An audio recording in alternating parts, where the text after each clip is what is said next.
This is the break-even trade, and I had to close out because I made a mistake on the lot size while placing in the trade.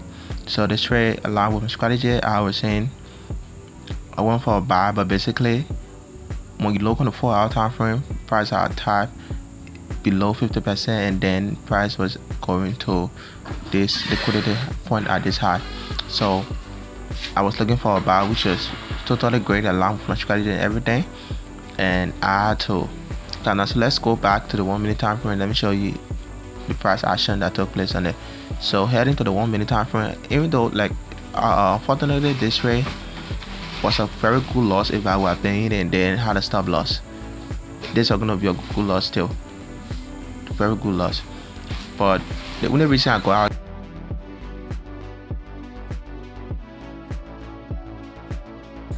definitely had a mistake stop loss. So I had a mistake. I made a mistake while placing the stop loss. This is what happened. So now let's head to the next day. This is the second trade of the week on Tuesday, and this trade was profitable. So the same thing, the same strategy, the same thing. Price came and tapped into my point of interest, my zone, and then I took the trade basically with confirmation on the 1 minute time frame. So this trade was a banger, 1 to 3.5 hour, absolutely banger. Love the scratch, and the zone up here was the 4 hour imbalance. So that was a good target.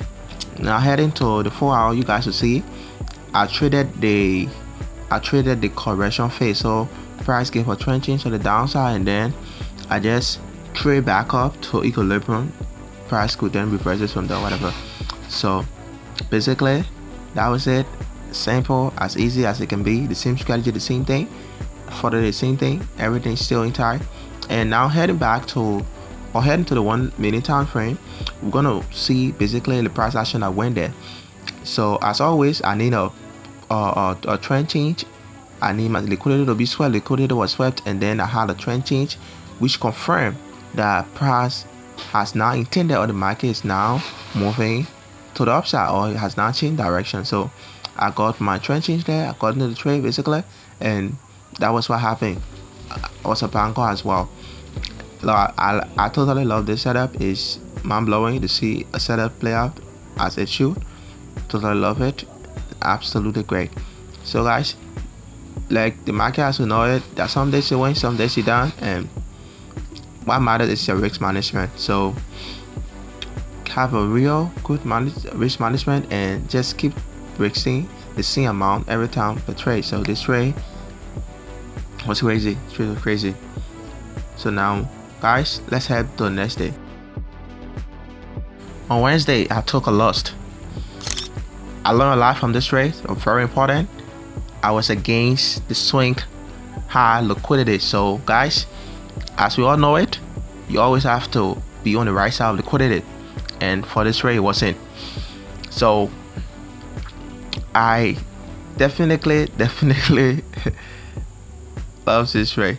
So on the 1 minute time frame, I got my trend change that confirms price but now about to move in the opposite direction.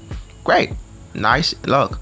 But another thing I didn't put attention to, that was there was a swing high liquidity, and the market always seek liquidity, especially if it doesn't. So price had to get me on stop loss to go for that liquidity. Then after then price reverses. But like this week the market was real crazy, man. It's real crazy, real crazy. Okay, let's another loss, guys. Another loss on Friday. I took this loss on Friday, guys. The market this week, this market been real volatile. A lot of crazy price action, price violating things up and down, and there was my 15-minute low. I had my target at, and price gave me a trend change. Price just brutally took me out, brutally. See that? See that? Wow, price just took me out, guys. It just took me out, and price went and tapped into that PO I had there, and just reverses. but price did lot of violation. But pretty much it is what it is. Strategy was followed, everything was inside. So I don't control the market, I don't control it. It does what it does. I'm gonna trade based on reaction that it gives me. And yeah, you don't control what the market goes. Because you're going for a sell doesn't mean the market goes for a sell. Okay, so guys, stay tuned.